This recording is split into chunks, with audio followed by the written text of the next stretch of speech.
If your son ever watches this video, I mean, Terrence Pop did a good video about this too. You know, you want to get the father's side.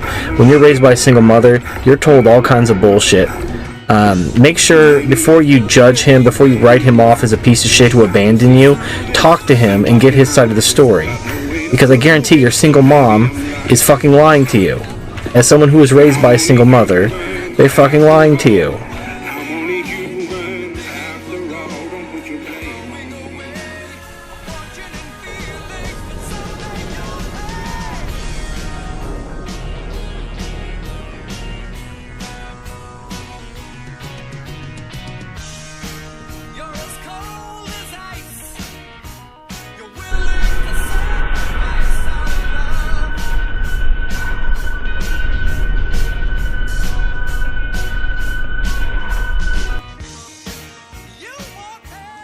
I know this will be difficult to hear. I'm sure that your mother loves you, but given the current situation, she has not been the best parent. This is an understatement. Sean, the truth is your mom is not only a psychological child abuser, she has now continued without remorse this abuse upon you for as long as you allow her to.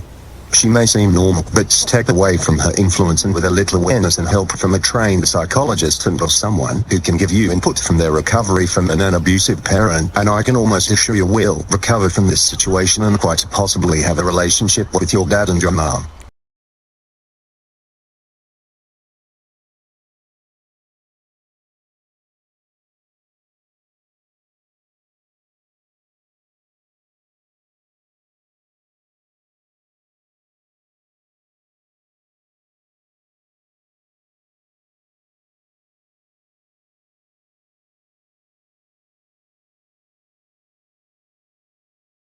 A phone on the floor, and he's recording me without my permission. No, I'm recording you because you're full of shit. Recording me. You're worried about my goddamn conversations. Stop worrying about my goddamn conversations. Stop worrying about the goddamn conversations. They're looking right now. They're gonna call 911. Go ahead, right there. There's some people over there. You're recording me without my knowledge. You're being recorded. Yeah, I'm being recorded. Yeah. Go ahead.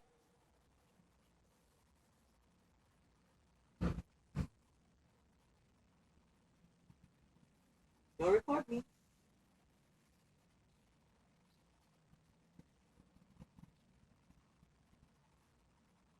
You're gonna keep doing this every fucking day? I'm gonna keep doing this every fucking day.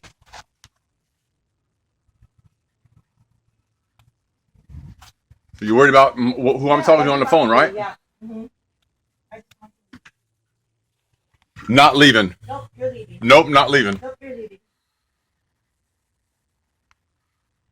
Forgiveness and looking inward is much more effective for life fulfillment than rejecting one parent to gain acceptance of the other. You have the bargaining power of being the only child. She will quickly accept that you are having your dad in your life, because if she does now have you, who else will there be? She will never accept a responsibility for crimes she committed against you as well as your father. I think that would have helped you to be in prison, because then she would be forced to look inward. But given such a light sentence allows her to return to a denial stage indefinitely, as long as she can hide from those that know the truth. Sean, she moved away from Sacramento so that she can easily lie to others and tell a story where she was abused and garner sympathy and relief from the reality that she has done things to her own child that she cannot admit. She would rather die than admit she is the sexual deviant and hardly innocent and is true pedophile. If you remember the past like you claim, then you remember what she did. Your father is the one who called police even after attempting to stab him and hitting him, breaking his phone in his hand. Your father's tone. He also told you to tell the truth, even though she had manipulated both of you and telling your dad from calling police. She even went so far as putting a large knife to your throat. You didn't see her do this because she was crying and pretending your dad was the abusive person. If you listen to the other side instead of ignoring him.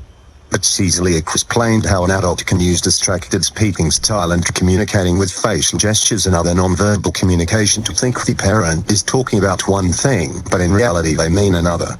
Watch how you can spell the word can be in front of a small child who doesn't understand phonetically spoken words. It's also for someone to act like they are grabbing a phone innocently with calm actions, but in reality it's a threat to call and make another false accusation to gain your father's compliance. This was all playing out in front of you, Sean. Is it truly so hard to believe? Just tell your mom that you want to call your dad. You will get one of several possible reactions. Ask yourself if you are even allowed to think with yourself. A mentally healthy person dealing with a psychotic father who is abusive is a person you would want to know is better now you're gotten treatment right. Why has she not asked if I'm still dangerous or still prone to abuse? Why did she scream for police just for me knocking on your door?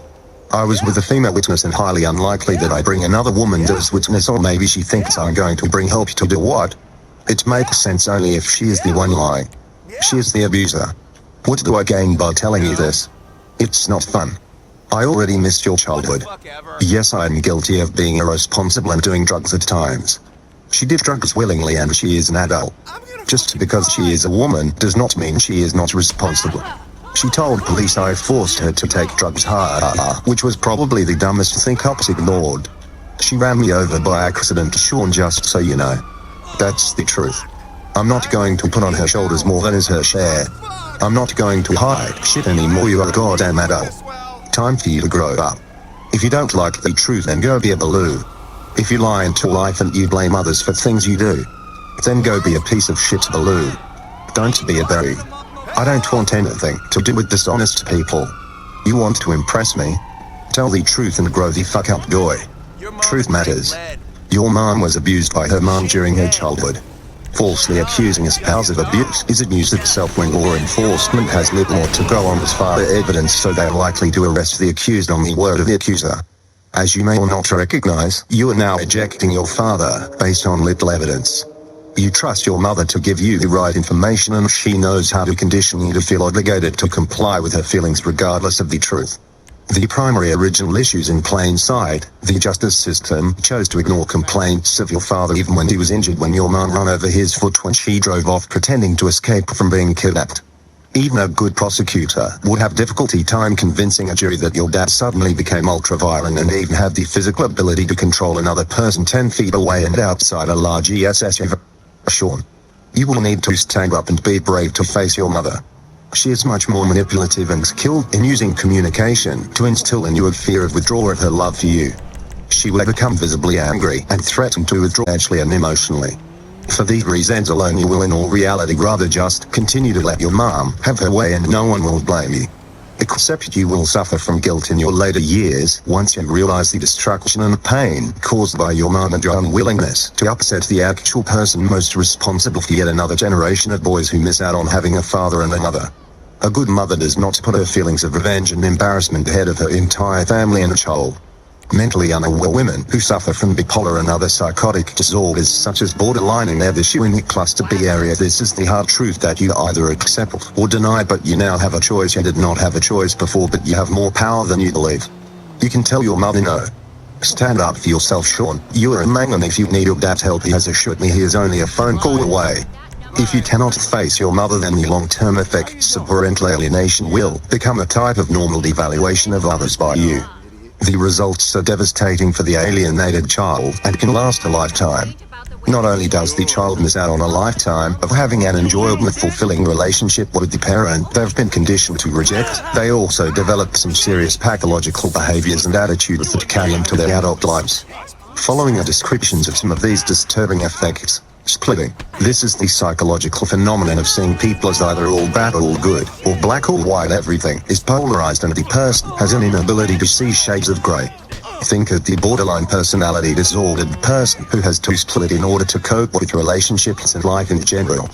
This is not a disorder you want your child to possess unless to endless problems, forming and maintaining relationships. Alienated children struggle with developing healthy relationships because they have been conditioned to get rid of people whenever they experience a perceived threat. Since most people are flawed, the alienated child would need the skill of knowing how to accept flaws in others in order to maintain the relationship. Skills such as flexibility, acceptance, forgiveness do not exist when you reject people outright for minor infractions, as alienated children have been trained to do.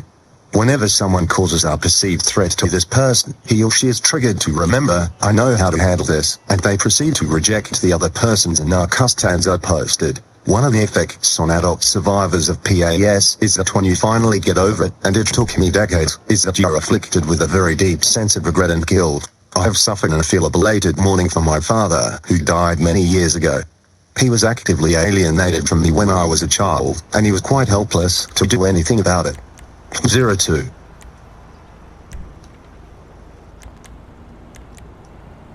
Hey! See ya. Later. See ya. Later.